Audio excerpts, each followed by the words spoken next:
Hi, everybody. I'm here with Mitch Gerber, who has a story that he conveyed to me with the utmost urgency. And initially, I was a little skeptical because I do get some pretty lurid tales filling my inbox. But Mitch's persistence and the source data that he brought to bear on the situation convinced me that it was well worth having a conversation about China's relationship with the mindset or belief system called Falun Gong, which I actually saw posters when I was in Hong Kong last fall doing my documentary, Hong Kong Fight for Freedom. I saw posters about this denigrating Falun Gong, and I'd sort of heard it in passing, all of the levels of suppression and oppression that had been visited by the communists on this belief system.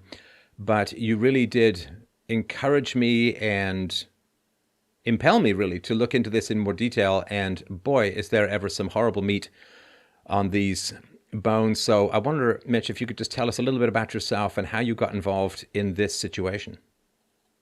Absolutely, Stefan. I'm grateful to be on your show first and foremost. And thanks everybody for tuning in to allow me to share about this most pressing, urgent new form of evil that is occurring in our world.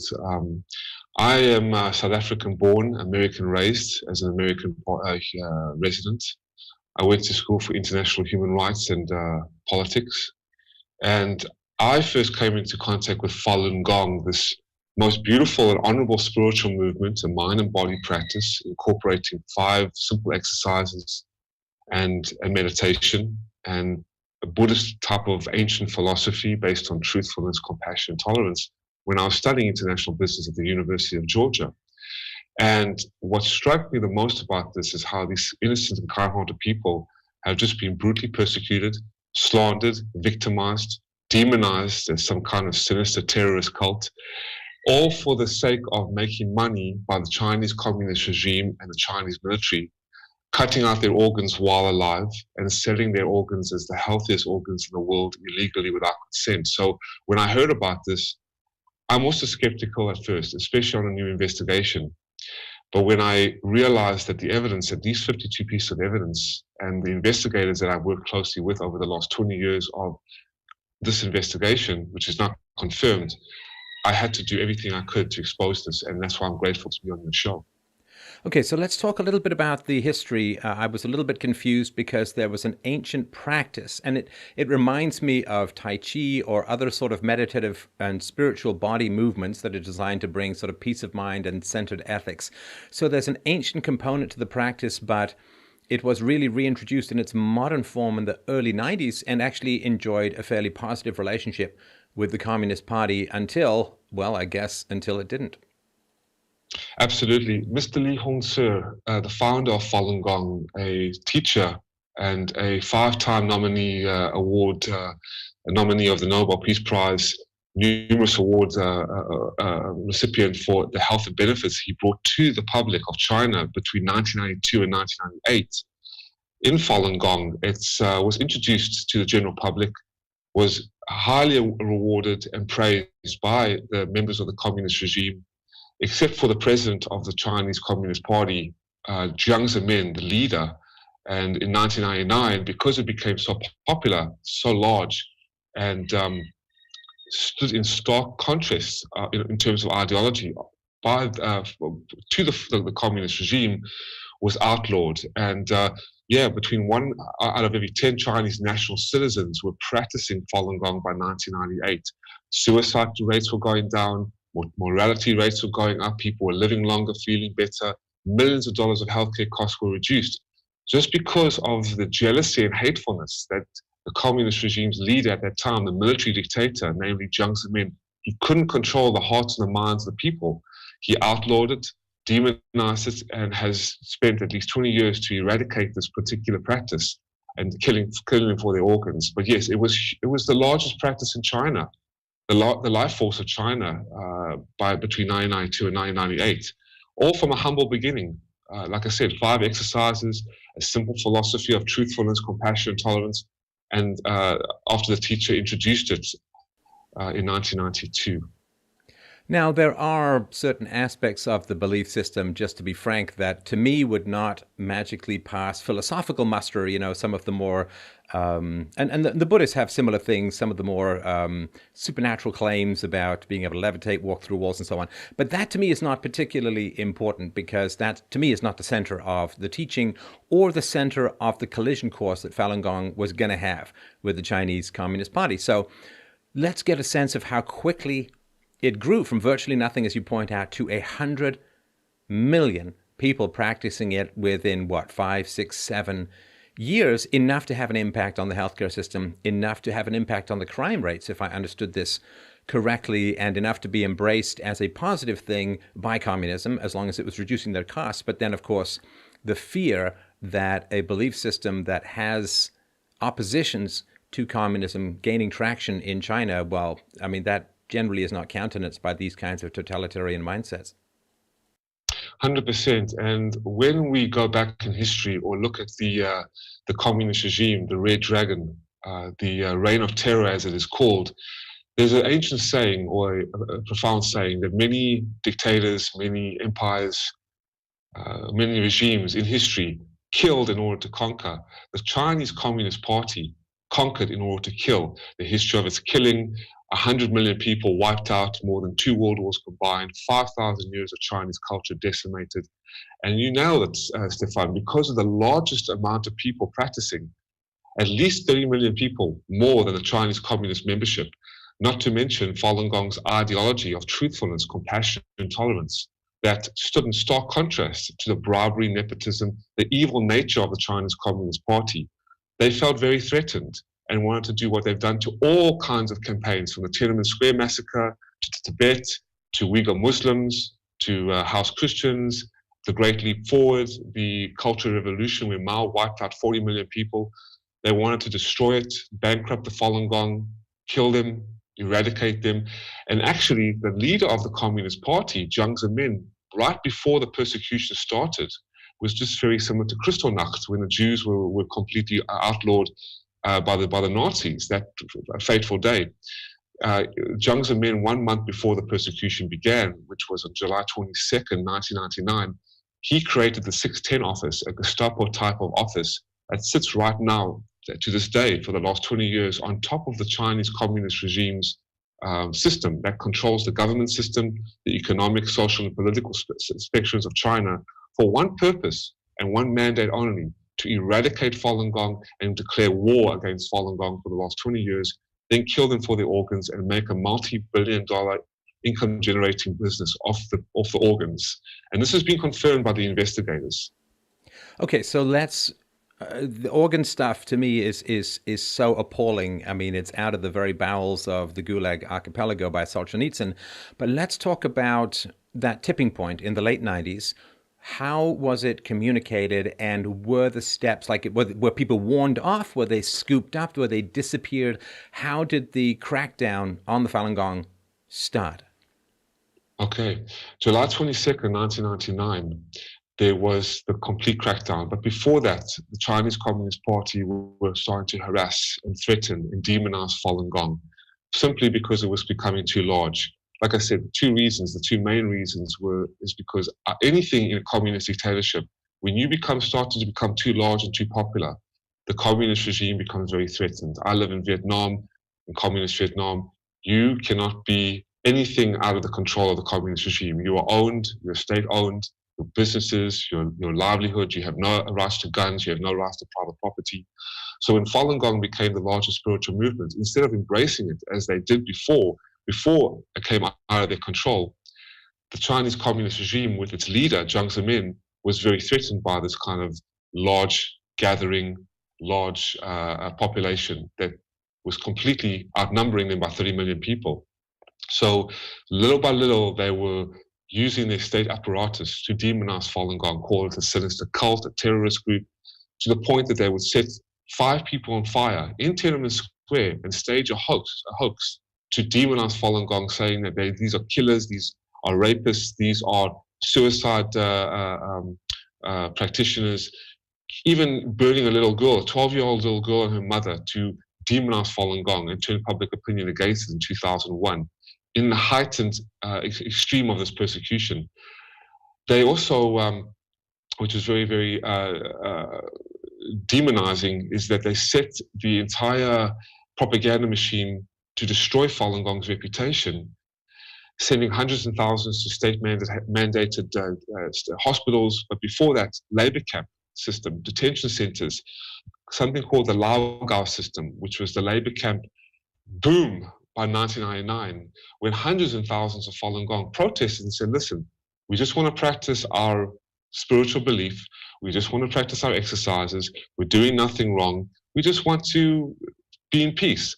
And they actually, about 10,000 practitioners went to Zhongnong High, which is the Capitol Compound building in Beijing, on April 25th, 1999, about April, May, June, July, about 2 months before, or 3 months before the crackdown of persecution of Falun Gong, to talk to the premier, Zhu Rongji, Jiang Zemin, the president of China's vice premier.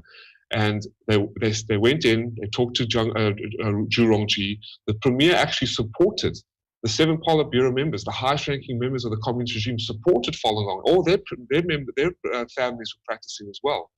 However, when the letter was sent to Jiang Zemin, the leader of the communist regime, he was so infuriated and so jealous and so hateful that he just outlawed it completely. And on July 22nd, Stefan, this is when it commenced. No graduation certificates, child custody, all the bank accounts are frozen, just very similar to the Jews in Nazi Germany or the Rwandans in Rwanda, the Tutsis in Rwanda, or the Armenian genocide, all kinds of genocides. But this one has been staged a cold genocide, basically final solutioned, yet systematically integrated into the society to brainwash the millions and millions and millions of Chinese people against Falun Gong in order to create the Final Solution campaign and the organ harvesting to make this money from them. So yes, once it started in July 1999, it continued. But the organ harvesting only occurred, the investigations and the allegations started only in 2006 when the 2 lawyers from Canada came on the scene.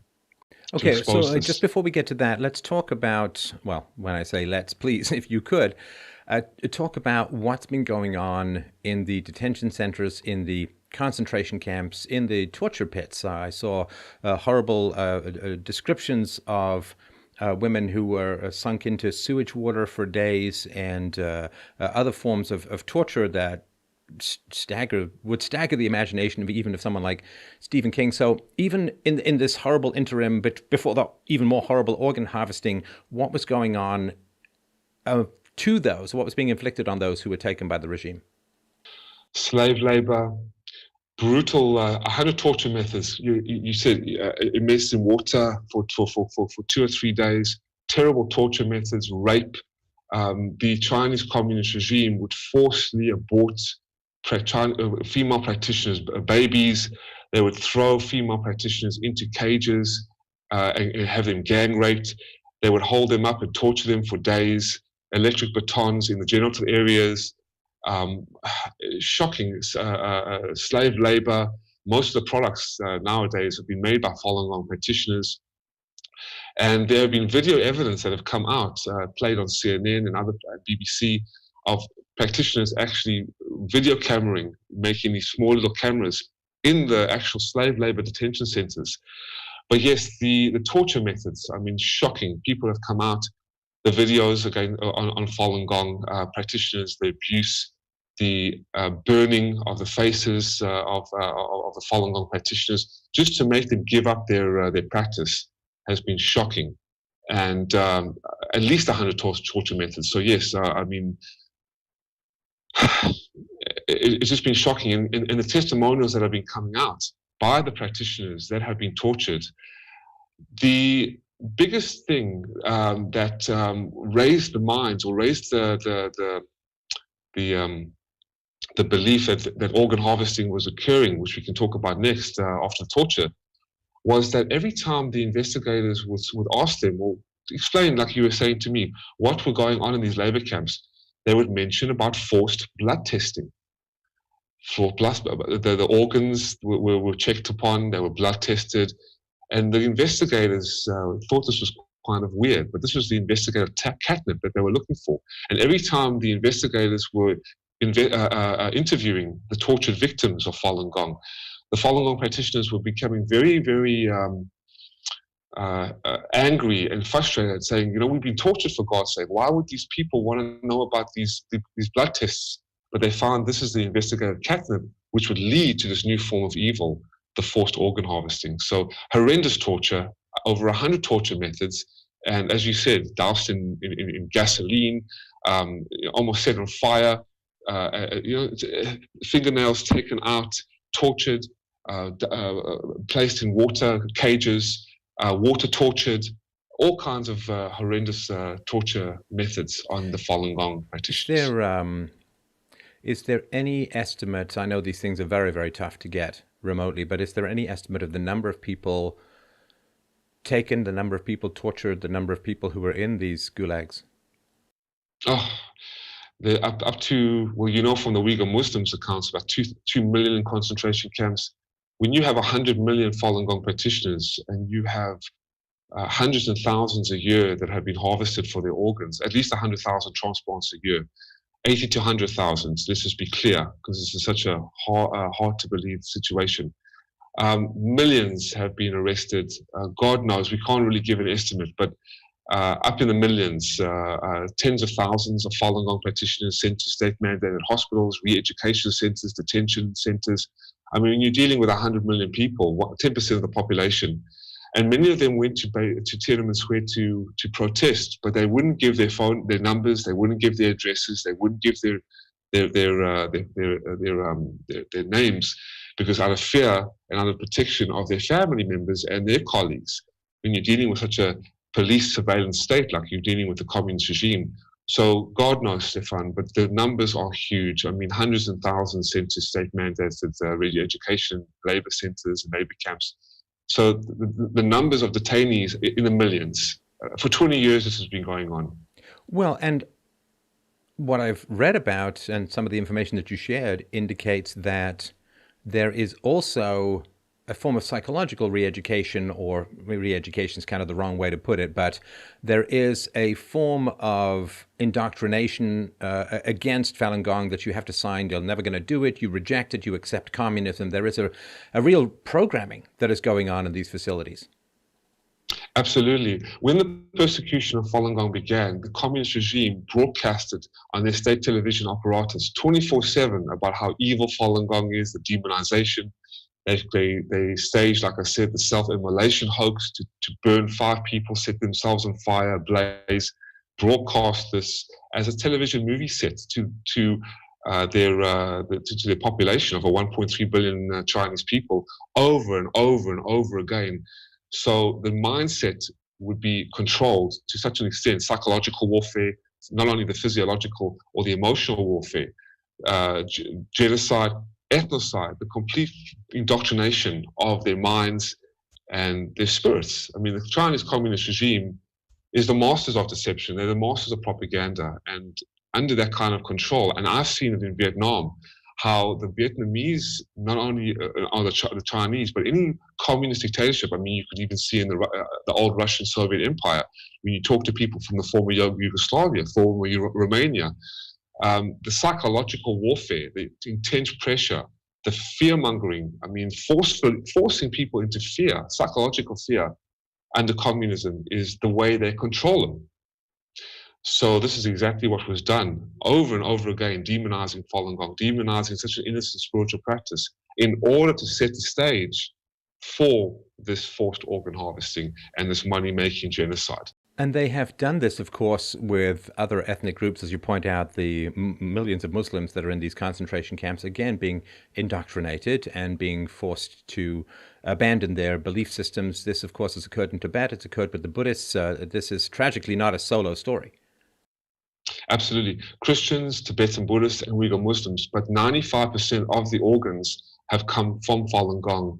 And there has been no other group like Falun Gong that has mushroomed and skyrocketed in popularity, which became the life force of China. Sorry to interrupt. Okay, so let's we've been dancing around the edge of this precipice. Let's just dive in, which is, Okay, you said the blood tests looking for, I guess, blood compatibility for organ transfers. What were the steps by which this horrifying practice began to come to light?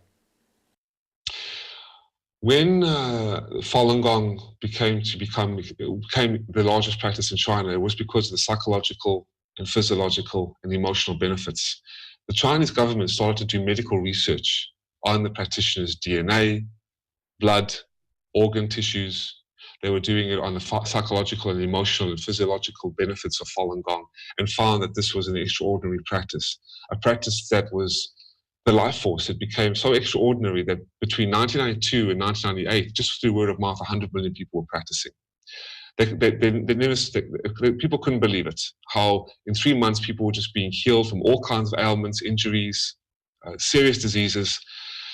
So they did their research and found that they could make a lot of money off the organs, because when you're dealing with Falun Gong, it's very similar to Tai Chi, as you said. It's a Qigong. So with these exercises, it unblocks the energy channels. So the blood vessels become much more refreshed, the blood flow circulates better to the organs, and the energy channels outnumber the blood vessels. Now, in ancient Chinese research and in Chinese modality, the Western media have still got a lot to learn about Chinese ancient science, where they target the energy channels. Once you open these energy channels, you open up an incredible system of releasement. Excuse me, releasement of stress, anxiety, pent up negative energy. They call it qi. Okay. So when Falun Gong was doing this and bringing people to incredible health, the Chinese regime realized this, awarded Falun Gong for incredible health benefits, as it has been awarded around the world. Yet the communist regime took it upon itself to see the benefit of organ harvesting and the profiteering from this. So what they did was they demonized it, started to send hundreds and thousands of Falun Gong practitioners under the watchful eye of the Chinese military to state-mandated hospitals, cutting out their organs while alive with a little anesthetic, and then burying the bodies to conceal the evidence, and then selling the organs, promoting the organs on a large scale to donors around the world, killed to order, medical associations, their own citizens on a large And scale. in a horrifying way, of course, given the one-child policy, given the aging population that's going on in China, I guess there's quite a demand for fresh organs. I can't believe the things that we were talking about here. It's so vampiric, right? But there's this demand for fresh organs for an aging population within China and, of course, overseas as well. Absolutely. And what was shocking is that the international, the investigators, who I'll get into in a minute, they realized in their reports, and this is 10, 15 years of research. I mean, David Kilgore and David Matter started in 2006. But what I was about to say is that the shocking thing is that China has the world's largest liver problem, liver cancer. So what we were seeing is that the communist regime was selling the organs of the Falun Gong of their own citizens back to their citizens without any consent, without any understanding that this is what's going on. So making money by killing their own people back to their people. And this is what they're doing right now with the coronavirus. The reports have been coming out, also our intel have been received. And because of the organ failure has been so rampant in China, the communist regime is now ramping up their organ harvesting of Falun Gong and sending the organs back to their people who have been contracting the coronavirus. Shocking. So this is a new form of evil. So you're saying this first came to light around 2006. I guess there's no way of knowing exactly when it started. So, we got close to a decade and a half of evidence, of research, of indications that this practice is going on. Correct. What is happening in the world stage? What is happening in the international human rights community? What is happening from the UN? How is this still remaining so much on the fringes of society in the West? Because of money. This is a massive multi-billion-dollar income-generating harvesting business, and it is colluded by many governing bodies around the world the best example of this confirmation, basically, because this is so hard to believe, Stefan. And I mean, people are still saying, "Oh, that issue, is this really going on? How do you know?" It's such a hard issue to wrap around the head or to put in a little into your hands. Yet, in 2006, allegations of forced organ harvesting of the Falun Gong, particularly, were confirmed by the two esquires, David Kilgour and David Mattis, in their report named Kilgour-Mattis Report, KILGOUR-MATAS report, that confirmed the allegations that between 2001 and 2006, between 40 and 65,000 Falun Gong practitioners were harvested forcefully for their organs. I'm sorry to interrupt the story, but this is where I was okay, how would they come to these numbers? How did they verify these it sounds like absolutely horrifying lurid tales. What was the methodology? I mean, this is not something that you can go and bid on eBay or anything. So how did they dig in and find the stuff out? The one piece of evidence was a Chinese surgeon. You can actually contact him. His name is Enver Totti. He's a former Chinese servant, lives in London right now. He came out after doing a forced organ harvesting on a Uyghur Muslim at the behest of his Chinese communist superiors. And he fled because he couldn't live with himself. And when Ethan Gutman, who joined the investigation, he wrote the book The Slaughter with David Kilgour and David Mattis, was doing a conference. Enver Totti put his hand up and said, "Listen, I was bearing witness to this. I was a forced organ harvesting surgeon and has been traveling around the world." That was the one. And there have also been recordings, audio recordings, I think, not video, but audio recordings of other surgeons discussing this matter. Correct, exactly. They also have gained so much evidence through Matthew Robinson, an award-winning reporter who is a reporter of the Epoch Times, the international newspaper in New York City, and they investigated the hospitals, the amount of beds, the amount of hospital wards, the amount of hospitals that were just alone built to carry out this horrendous campaign. Then you had doctors that have come out. You had military personnel, watchful guards under the Chinese regime that were actually bearing witness of hundreds and thousands, at least 5,000 to 6,000 practitioners at once, every night. Cattle card, like the Jews were in Nazi Germany, in sealed containers, like rotisserie chickens, sent off to these death camps and harvested. You had a surgeon's wife who came out and said that her surgeon ex-husband removed the corneas of at least 2,000 Falun Gong practitioners, and these people were alive forcefully. The Roundtable Coalition, Stefan, is a great 4-series documentary at endtransplantabuse.org, where the investigators, David Kilgour, who was the former Secretary of State to the Asian Affairs of the Canadian Parliament, and David Mattis, an international human rights lawyer and 35 years of international human rights law, Ethan Gutman, who is the nominee of the Nobel Peace Prize of 2018, and who wrote the book The Slaughter after being with Falun Gong practitioners for at least 7 years, Matthew Robinson, and Anastasia Lin, who was Miss World 2016 and 17, got together and shared the evidence of this. Now, the China Tribunal under Sir Jeffrey Nice, who was a prosecutor for Slobodan Milosevic, the Serbian dictator, they actually unanimously came out in 2018 and have sat down in the United Nations and European Parliament, I guess you call it council meeting, exposing this. However, the United Nations has still remained quiet, and the World Health Organization has remained quiet because of the infiltration of the Chinese Communist Party. We must understand that the Communist Party has its hooks in every kind of governing body around the world. The United Nations, the World Health Organization. To give you an example, Huang Jiefu, who is the Ministry of Health and a liver surgeon of the Chinese Communist Party, was placed into the World Health Organization and sits on the board to directly and purposefully and for one reason only, to prevent the World Health Organization from stopping this. When David Kilgore and David Mattis and Ethan Gutman came to present the facts, when I was sitting with them in London, they talked about this and shared about how the lady chair turned deaf ears to this. The World Health Organization refuted the claims. Although a lot of governing bodies are coming on board, only 4 countries, Israel, Taiwan, Italy, and Spain, have banned organ tourism.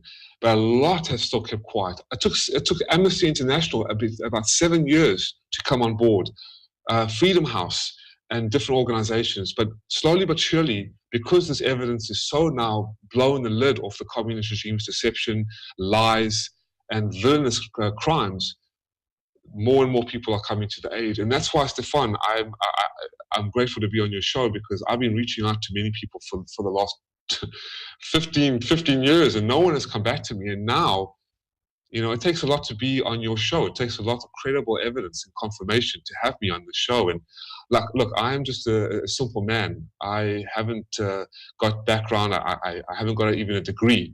But what I do have is the heart and sincerity to push forward. And as you said, the persistence and the resilience to get people to understand this and direct people to the true evidence and confirmation of these allegations. This is what's actually been going on. So you say that there are only the 4 countries that have banned organ tourism, and I assume that's because sourcing these kinds of organs and assuming that they've been gathered with some ethical standards in place, people who've signed the organ donor cards who are in a car accident and die or something like that. Is it because sourcing these organs is not possible if you want to have any kind of ethical standards? The reason why Israel did it, for example, is that Jacob Levy, the president of the Transplantation Society, the Medical Association in Israel, his patient went to China for a heart surgery, a heart transplant, and said that he could get a liver or a heart in a specified date. Now, Jacob Levy looked at him like, "Oh, what are you, mad? This takes years. You have to be on a waiting list for at least 2 to 3 years, and you can get an organ on a specified date, killed to order." He said, "Yes, you just have to go to China." Jacob Levy looked into this and said, "This is impossible. This is crazy." Till he found out that this was forced organ harvesting, basically just the communist regime taking, like lobsters, Falun Gong practitioners out of a tank, cutting them over 1, 2, 3, 4 practitioners to find the match within a specified date, and then selling it for large amounts of profit to international donors. And he looked into this, Jacob Levy. He was horrified, as we are, and he made a huge recommendation to the Knesset and the Sanhedrin, the Rabbinic Council, to ban organ tourism. So they initiated Israel a 2008 transplantation law to ban any Israeli going to Israel. And if they found out that they did, they would do you mean going to China? Excuse me, any Israeli going to China to get an organ transplant because of the Falun Gong persecution and forced organ harvesting, and would ban the law in 2008 would ban any tourism from China.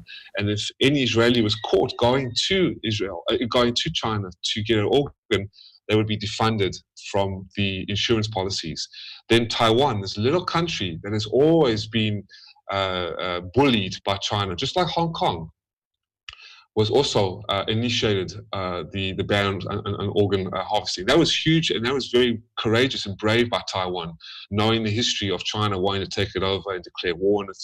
Then you had Italy and you had Spain. The Spaniards also, in their courts and their law, condemned organ harvesting and created a ban on the tourism. But this is very disappointing, because only 4 out of how many countries in the world, Stefan? 165? Only 4 who banned organ tourism. Very little media support, very little access, very little condemnation. But yet the traction of condemnation is become more and more viewable and viable, as we would say, because they cannot get away with this much longer.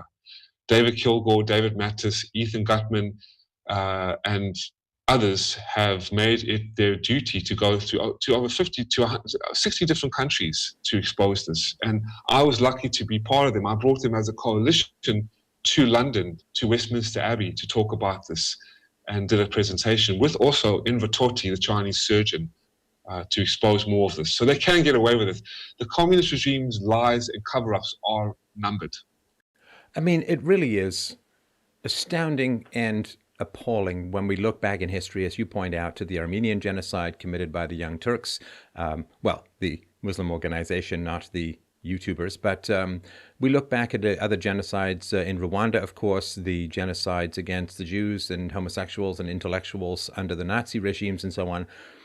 And we say, well, this is absolutely appalling, but that stuff is in the rear view, and we're supposed to learn these damn lessons. We're supposed to learn these lessons and not have it happen again. Now, this idea that you have an assembly line of kill to order, cut out of their bodies alive, livestock for organ transplants is so beyond what we would consider evil that it truly staggers the imagination. And the idea, of course, that the world is looking the other way during the course of this. Why? I mean, when I was in Australia for a speaking tour about a year and a half ago, I had a lot of people come up to me and saying, you know, the Chinese are buying up huge sections and tracts of Australia, and it's a huge issue for us. I've heard complaints from listeners in Africa that China is expanding and pushing aside a lot of the Africans and putting out these Shylock-style loans to the African governments and slowly entrapping them in a web of debt. And there are these sort of tentacles, and I like the Chinese people, but the Chinese government, of course, is a completely other matter. It's a communist matter. And it's just so frustrating that here we see endless movies about the Holocaust. And it's like, yes, we should absolutely remember the Holocaust. We should focus on it. But can we not put just a little focus, just a little bit, on this assembly line of opening up human beings like they're tuna in order to stuff their innards into rich people who are there to prey upon their fading breaths? It seems like we could spare just a little cultural energy for that too. You said it best. You nailed it. I've been doing this for 20 years. No money, no fame. As your audience will see, I have full sincerity. I'm not here to sell anything to you and waste your time. But this is, yeah, you're right. This is a new form of evil. This is horrific. This is soul-stirring. This is against all moral code, all values, all integrity of the human conscience. And it's a communist regime that is deeply, deeply sick, twisted, demonic, has wiped out 100 million of its people, has killed to order an innocent group of people who I've been honored to be practicing. I'm practicing on Falun Gong for about 20 years. I come from a Jewish Christianic family. I've practiced the Falun Gong exercises. There's nothing cultish about it. Now, you were talking about Rick Ross and other so-called cult experts that have demonized Falun Gong. These have all colluded by the communist regime. There is no evidence that Falun Gong is a cult. There's no evidence that that they're sinister or evil. The books are free of charge. Let's drop on that, because I think he also gave me the honor of calling me a cult leader as well. So it just seems to be he's spraying this cannon kind of wildly. But it is a belief system that is utterly transferable. You can just go read the books, do the exercises, learn it yourself. You don't need to be part of any group. There's no money. There's no million-year contracts. There's nothing like that. And that I just want to really be clear about this, because, you know, this four-letter cult word is really kind of sprayed around in a very destructive manner. And I've actually had people on my shows who were raised by genuine cults, raised in genuine cults, and the pain that was inflicted was extraordinary, and the damage that was done was very long lasting. And it's not a word that should be applied lightly, and it is about as cult-like as picking up a book on Tai Chi. I don't want to sort of minimize the belief system, but that's, as far as I could see, that's where the limit is. 100%. And with Falun Gong, also known as Falun Dafa, like you said, it's free to practice. You can come when you want to come. You don't have to come if you don't want to come. It's 5 exercises, a simple practice: truthfulness, compassion, and tolerance. I've been practicing for over 15 years. There's nothing cult-like about it. David Kilgour and David Mattis. David Kilgour used to work in the Canadian Parliament, like I said, one of the investigators. He shared, as Ethan Gutman shared on the Roundtable Coalition, which I hope you can post a link for your audience, or the links I sent you. They were talking about how they wouldn't be able to stay with a cult for 7 years if this was an extremist cult. Now, there have been many Falun Gong practitioners, not many, but people who have led Falun Gong. There's no anger. There's no, oh, you've hurt me. my life was ruined. No, they just didn't want to practice anymore, and they were free to go. So And sorry, let me just throw one other thing in here, which is, look, even if it was a cult, assuming that everything that is negative is said about it is true, you know, there are cults all over the place. It still doesn't give anybody the right to harvest people's organs, to torture them, to brutally rape them, to lock them in cages, to set fire to them, to skin them alive, to pull out their fingernails. So this idea that somehow the cult rubric is opening the gates of hell for these kinds of tortures in any legitimate fashion. I just really want to urge people not to get too drawn into this cult or non-cult thing, because that's kind of like, okay, let's say it is a cult, which it's not, but let's say it was.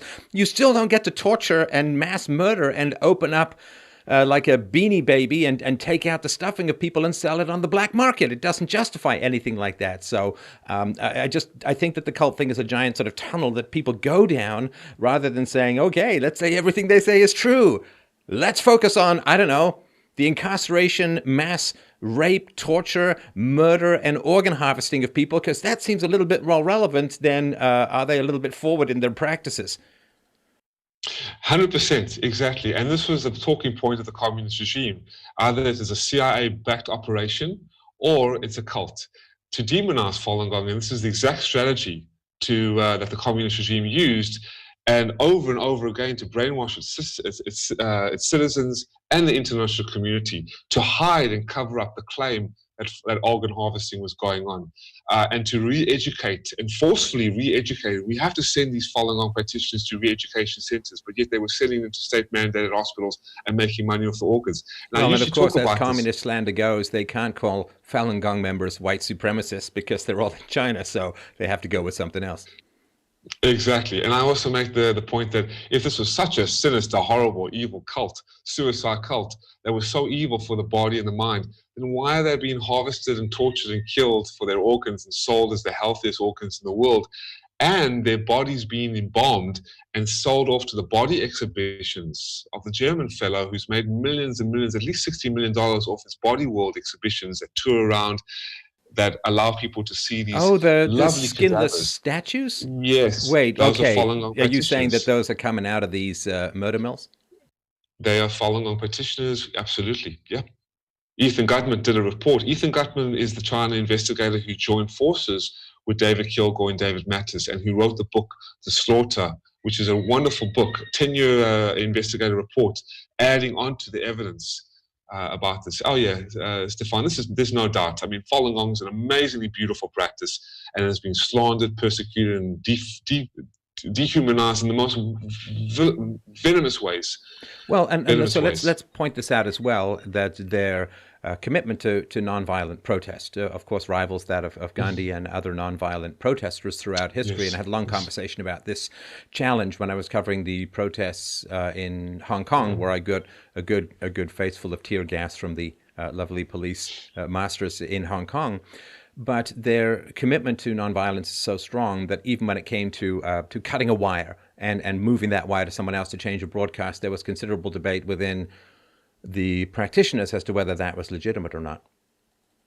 Absolutely. The kind-heartedness, the bravery, the courageousness, the peaceful nature of Falun Gong practitioners, I mean, exudes just incredible admiration. I mean, it's a testament to character, as you said, Gandhi and others that have just faced an onslaught of venomous lies, vilification, dehumanization, violent suppression, and yet peaceful protests, peaceful clarification of truth. As I have in where I have been, I've had spies after me. I've had to sit down with the Federal Bureau of Investigation in Atlanta, the CIA, and they asked me, like, aren't you scared? Don't you fear for your life? I mean, they're out to get you. They mess with your computers. They've slandered you.